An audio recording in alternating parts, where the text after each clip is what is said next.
बारंबार वंदन करता हूँ और हमारे विद्यालय में स्थापित महादेव शिव शंकर भोलेनाथ को बारंबार प्रणाम करता हूँ।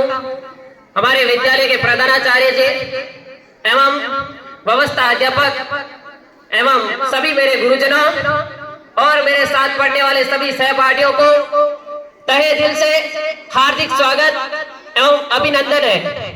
जैसा कि आप सभी को विदित है कि आज हमारा एक बहुत ही भव्य दिन एवं हमें याद दिलाने का है कि इस दिन हमारा देश 15 अगस्त 1947 को आजाद हुआ था।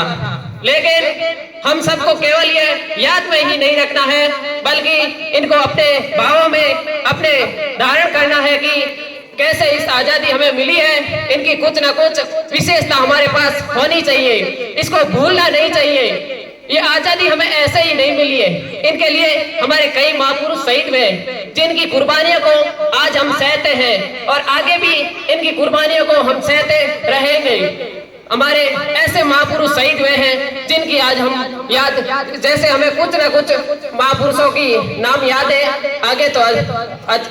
आगे तो याद नहीं है। हमारे महात्मा गांधी, भगत सिंह, चंद्रशेखर आजाद, सुखदेव सिंह, ऐसे कई महापुरुष जो हमें नाम पता है, अज्ञात भी हजारों करोड़ों हैं, हमें उनका नाम पता नहीं है। लेकिन हम आज इन महापुरुषों से प्रेरणा लेकर हमें यह सोचना चाहिए कि ओ देश मेरे तू जीता रहे, तूने शेर के बच्चे पाले हैं, एक लाल शहीद हुआ तो क्या, तेरे हजारों लाल तैयार है इस देश की माटी के लिए।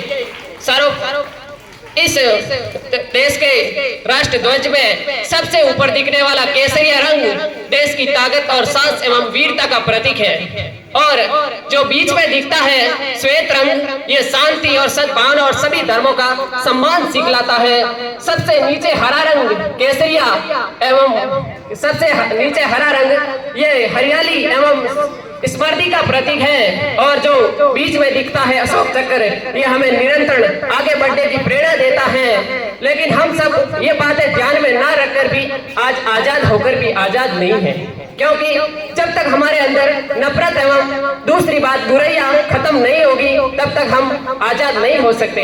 हमारे वीर सेनानी भगत सिंह ने कहा था कि जब तक बुराइयां इस देश से नहीं घटेगी तब तक हम आजाद होकर भी आजाद नहीं है, क्योंकि बुरे लोग भी पैदा हो गए इस दुनिया में। बुराइयां को ध्यान में रखने के लिए हमें ना तो किसी के साथ बुरा करना है और ना ही जो कोई बुरा करता है उसे देखना है और सुनना है। जब हमारा विकसित देश उस दिन कहलाएगा जब हमारे एक भूख से तड़पता हुआ पेट भरने के लिए बच्चा नहीं पढ़ने के लिए विद्यालय जाएगा और जो तिरंगा हाथ में लेकर बेचने के लिए नहीं बल्कि वो अपने देश का नाम रोशन करने के लिए जाएगा।